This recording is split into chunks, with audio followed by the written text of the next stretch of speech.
আজ 25শে আগস্ট সোমবার। দেখে নিন আজকের 20টি বাছাই করা গুরুত্বপূর্ণ খবর। শুরুতেই হেডলাইন্স। আরজিকর কাণ্ডে দাপুটে তৃণমূল নেতার বাড়িতে সিবিআই তল্লাশি, কেন এখনো জেলের বাইরে, প্রশ্ন শুভেন্দুর। তৃণমূলকে আক্রমণের প্রস্তুতি বিজেপির, মহালয়ের আগে ও পরে বঙ্গ সফরে মোদী অমিত শাহ, পূজার পরে আরো 6 জনসভা। লোকসভায় বিশৃঙ্খলার নেপথ্যে মমতা, রিজিজুর বিস্ফোরক অভিযোগ। ভোটার অধিকার যাত্রায় বুলেট চালালেন রাহুল তেজস্বী, টিটকিরি দিতে ছাড়লেন না তেজ প্রতাপ। ফের গুণগত মানের পরীক্ষায় ফেল 39টি ওষুধ, তালিকায় অ্যাজমা নিয়ন্ত্রণে ব্যবহৃত ওষুধ ও ইনজেকশনও ফেল। টাকা দাও, না হলে আমার দিকে দেখো, টিএমসি কাউন্সিলরের বিরুদ্ধে শ্লীলতাহানির অভিযোগ বিধবা মহিলার। কোনো মতে থাকছিল 7টা পরিবার, ভারী বৃষ্টিতে বাড়ি ভাঙতেই শুরু রাজনীতির দড়ি টানাটানি। অর্থ পাচার মামলায় ইডি হেফাজতে প্রাক্তন মুখ্যমন্ত্রীর ছেলে। ইনজেকশন দেওয়ার পরই গর্ভস্থ সন্তানের মৃত্যুর অভিযোগ, কলকাতার নার্সিংহোমে তালা ঝোলালো কমিশন। নিউ কোরিয়ার পর হাওড়া, ফ্ল্যাটে প্রৌঢ়ের রহস্য মৃত্যু, সিসিটিভিতে ধরা পড়ল অচেনা ব্যক্তির আনাগোনা। সদ্য হাসপাতালে ভর্তি, দেবাংশু ভট্টাচার্যের অসুস্থতা নিয়ে রহস্য, কি হয়েছে তৃণমূল নেতার। পদের দাপটে নন্দীগ্রামে মুছে গেল তৃণমূল। পুলিশকে কথা বলার অভিযোগ, 10 দিন পর গ্রেফতার অর্জুন ঘনিষ্ঠ বিজেপি নেতা। স্কুল ড্রেসে ওয়ো হোটেলে কেন ছাত্রীরা, হুলস্থুল কাণ্ড, তারপর যা হলো। হনুমানজি প্রথম মহাকাশচারী, ন্যাশনাল স্পেস ডেতে পড়ুয়াদের বোঝালেন বিজেপি সাংসদ অনুরাগ ঠাকুর। বসিরহাটে শ্বশুরবাড়ি, সেই সুযোগেই চোরাপথে চলত অবাধ যাতায়াত, গ্রেফতার বাংলাদেশি পুলিশ আধিকারিক। গোবিন্দা সুনিতার বিচ্ছেদ নিয়ে চূড়ান্ত জল্পনা, এবার মুখ খুললেন মেয়ে টিনা, কি জানালেন। চক্ষু চরক গাছ, কংগ্রেস বিধায়কের বাড়িতে টাকার পাহাড়। বিহারের ভাগলপুরে ভোটার তালিকায় 2 পাকিস্তানি, বিহারের নিবিড় সংশোধনে নয়া বিতর্ক। জেল থেকে ছাড়া পেয়েও শান্তি নেই, কাজে বেরিয়ে নিখোঁজ যুবক, 5 দিন পরেও মিলল না হদিশ। এই চ্যানেলের প্রতিদিন সকালে ভিডিও পাবলিশ হয়, তাই সকালে উঠেই আমাদের ভিডিও দেখে নিন এবং রাজনীতির সমস্ত খবর পেয়ে যান। এবার আসছে বিস্তারিত সংবাদে। শনিবার আরজিকর মেডিকেল কলেজে আর্থিক দুর্নীতির অভিযোগে তৃণমূল বিধায়ক ও চিকিৎসক সুদীপ্ত রায়ের সিথির বাড়িতে তল্লাশি চালায় সিবিআই। এর আগে একাধিকবার সিবিআই ও ইডি তার বাড়ি তল্লাশি ও জেরা করেছে। রায় ছিল আরজিকর হাসপাতালের রোগী কল্যাণ সমিতির চেয়ারম্যান ও বর্তমানে মেডিকেল কাউন্সিলের সভাপতি। তিনি প্রাক্তন অধ্যক্ষ সন্দীপ ঘোষের ঘনিষ্ঠ, যিনি আর্থিক দুর্নীতি ও তরুণী চিকিৎসক খুনের মামলায় অভিযুক্ত। বিরোধী দলনেতা শুভেন্দুর অভিযোগ, রায় হাসপাতালের নতুন যন্ত্রপাতি নিজের নার্সিংহোমে ব্যবহার করেছেন ও অভয়াকাণ্ডে অভিযুক্তদের আড়াল করেছেন, তবে সব অভিযোগ অস্বীকার করেছেন সুদীপ্ত রায়। বিজেপি পুজোর মরশুমেও রাজনৈতিক কর্মসূচি শিথিল করছে না। পরিকল্পনা অনুযায়ী পশ্চিমবঙ্গে 10টি সাংগঠনিক বিভাগের প্রতিটিতেই প্রধানমন্ত্রীর জনসভা হবে। ইতিমধ্যে 3টি হয়ে গিয়েছে। নবদ্বীপ বিভাগে পরবর্তী সভা হতে পারে 20 সেপ্টেম্বর রানাঘাট লোকসভা এলাকায়, এরপর 3 মহালয়া। 22 সেপ্টেম্বর দেবীপক্ষের প্রথম দিনে কলকাতায় আসছেন অমিত শাহ। তিনি সজল ঘোষের সন্তোষ মিত্র স্কোয়ারের পুজো ও রাজ্য বিজেপির সাংস্কৃতিক শাখার আয়োজিত ইজেড-সিসি পুজোর উদ্বোধন করবেন। রাজ্য বিজেপি বলছে, মোদী শাহের উপর্যুপরি সফর ডাবল ইঞ্জিন আক্রমণ। পাল্টা তৃণমূলও দাবি তুলেছে, বাংলার প্রাপ্য নিয়ে আসুন। মোদীর প্রতিটি সফরের আগের দিন সমাজ মাধ্যমে বাংলার প্রতি আগ্রহ জানানোর পাশাপাশি তৃণমূলকে নিশানা করছেন। ফলে 20 এবং 22 সেপ্টেম্বরের সফরকে ঘিরে রাজনৈতিক উত্তাপ চরমে উঠবে বলে মনে করা হচ্ছে। লোকসভায় বিশৃঙ্খলার নেপথ্যে মমতা, রিজিজুর বিস্ফোরক অভিযোগ। বাদল অধিবেশনে হট্টগোল নিয়ে কিরেন রিজিজুর দাবি, কলকাতা থেকে মমতা বন্দ্যোপাধ্যায়ের নির্দেশে তৃণমূল সাংসদরা বিক্ষোভ করেন, কংগ্রেস নয়, তৃণমূলই বিশৃঙ্খলার নেতৃত্ব দিয়েছে বলে অভিযোগ তার। সংবিধান সংশোধনী বিলের সময় তৃণমূল সাংসদরাও ওয়েলে নেমে কপি ছুড়ে অমিত শাহের দিকে ছোড়েন, অথচ আগে ওয়েলে না নামার সিদ্ধান্ত হয়েছিল।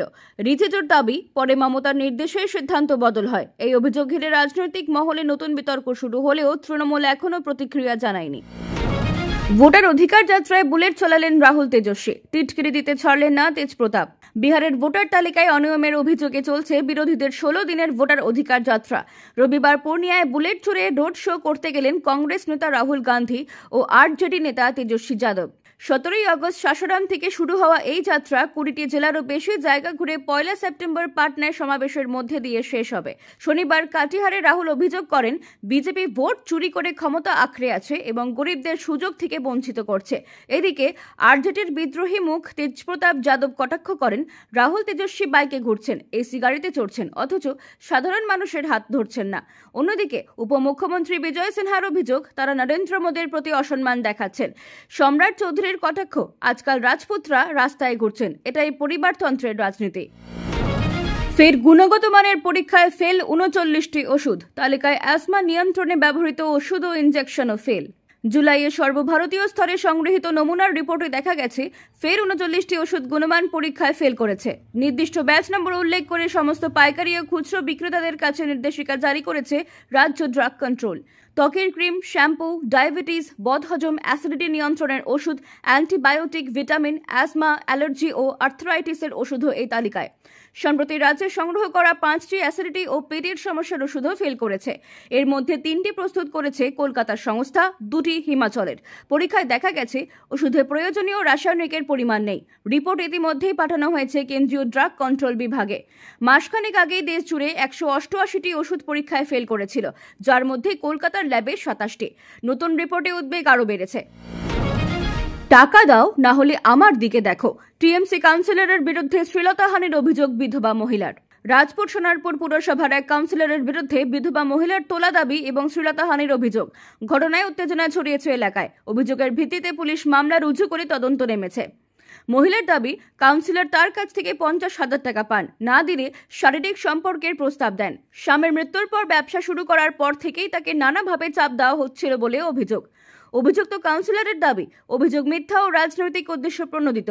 তিনি মহিলাকে চেনেন না বলেও জানান। ঘটনাটিকে ঘিরে শুরু হয়েছে রাজনৈতিক চাপানোতর।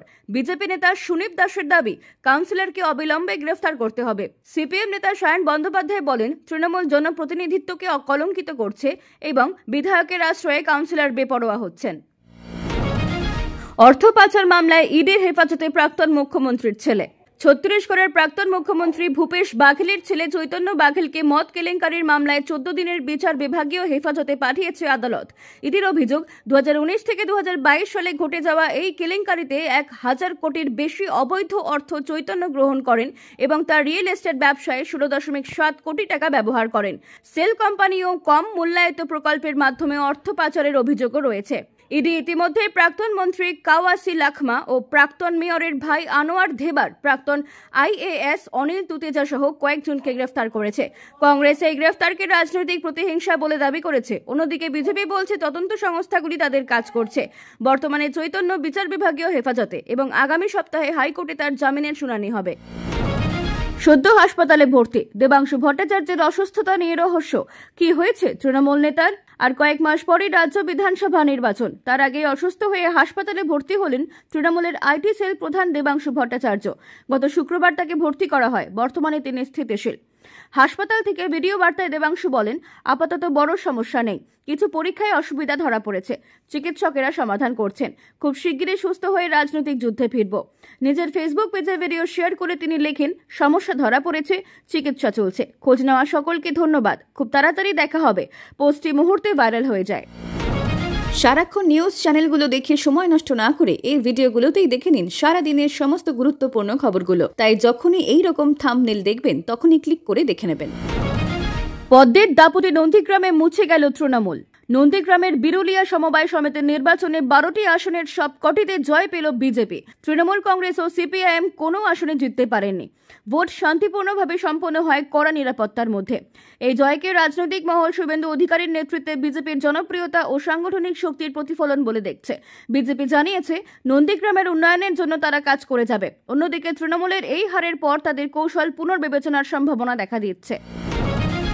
পুলিশকে কুকথা বলায় গ্রেফতার হলেন বিজেপি নেতা ও অর্জুন সিং ঘনিষ্ঠ বিশাল জয়সওয়াল। তাকে টিটাগড় থানার পুলিশ গ্রেফতার করে। 14 আগস্ট বিহার রাস্তার প্রতিবাদে পুলিশের সঙ্গে বচসায় জড়িয়েছিলেন তিনি। বিশাল ব্যারাকপুর বিধানসভায় বিজেপির আহ্বায়কও। তার গ্রেফতার নিয়ে রাজনৈতিক মহলে জোর চর্চা চলছে। বিশালের দাবি, আমরা বিজেপি করি বলেই আমাদের গ্রেফতার করা হচ্ছে। ব্যারাকপুর সাংগঠনিক জেলার বিজেপি সভাপতি তাপস ঘোষ বলেন, যেখানেই অন্যায় হবে বিজেপি রাস্তায় নেমে প্রতিবাদ করবে। কত বড় জেল আছে আমরা দেখে নেব। অন্যদিকে ব্যারাকপুর পৌরসভা পুরসভার চেয়ারম্যান উত্তম দাস জানান, পুলিশের গায়ে হাত তুলে কথা বলা ঠিক নয়, সেই কারণেই এফআইআর করে পুলিশ পদক্ষেপ নিয়েছে। হনুমানজি প্রথম মহাকাশচারী। ন্যাশনাল স্পেস ডেতে পড়ুয়াদের বোঝালেন বিজেপি সাংসদ অনুরাগ ঠাকুর। মহাকাশ অভিযানের ইতিহাসে প্রথম নাম ইউরি গ্যাগারিন। তবে জাতীয় মহাকাশ দিবসে হিমাচল প্রদেশের উনায় এক অনুষ্ঠানে বিজেপি সাংসদ অনুরাগ ঠাকুর দাবি করেন, প্রথম মহাকাশচারী আসলে হনুমানজি। পিএম শ্রী স্কুলের ছাত্রছাত্রীদের সামনে বক্তৃতায় অনুরাগ বলেন, অনুরাগ, কে প্রথম মহাকাশে গিয়েছিলেন? পড়ুয়ারা, নীল আর্মস্ট্রং। অনুরাগ, আমার মতে হনুমানজি। এরপর তিনি বোঝান, আমরা শুধু ইংরেজদের শেখানো ইতিহাস জানি, আমাদের ঐতিহ্য সংস্কৃতি না জানলেই জ্ঞানে পিছিয়ে থাকবো। পাঠ্য বইয়ের বাইরে তাকানো দরকার। অনুরাগের বক্তব্য ঘিরে তীব্র বিতর্ক শুরু হয়েছে। অভিযোগ উঠছে, তিনি ইচ্ছাকৃতভাবে পড়ুয়াদের বিভ্রান্ত করছেন, বিশেষ করে এমন দিনে যখন দ্বিতীয় ভারতীয় মহাকাশচারী শুভাংশু শুক্লা সফলভাবে মহাকাশ থেকে ফিরে এসেছেন এবং ভারত নিজস্ব স্পেস স্টেশনের পথে এগোচ্ছে। সোশ্যাল মিডিয়ায় অনুরাগের মন্তব্য ভাইরাল হয়েছে। অনেকে তার সাংসদ হিসেবে যোগ্যতা নিয়েও প্রশ্ন তুলছেন, যদিও অনুরাগ নিজেই ভিডিওটি নিজের এক্স হ্যান্ডেল থেকে পোস্ট করেছেন। বসিরহাটে শ্বশুরবাড়ি, সেই সুযোগেই চোরা পথে চলত অবাধ যাতায়াত। গ্রেফতার বাংলাদেশি পুলিশ আধিকারিক। পশ্চিমবঙ্গে বিএসএফ জওয়ানরা নাজমুল গাজী নামে এক বাংলাদেশি নাগরিককে আটক করেছে, যিনি নাকি বাংলাদেশ পুলিশের আধিকারিক। বসিরহাটে স্বরূপনগরে তার শ্বশুরবাড়ি রয়েছে এবং তিনি নাজমুল সর্দার নামে ভুয়ো পরিচয়ে দেশে থাকতেন। বিএসএফ এর হাতে ধরা পড়ার পর তার কাছ থেকে ভুয়ো নথিপত্র উদ্ধার হয়েছে। আদালত তাকে 14 দিনের পুলিশি হেফাজতে পাঠিয়েছে। তিনি গুপ্তচর বৃদ্ধি করতেন কিনা তা নিয়ে তদন্ত চলছে।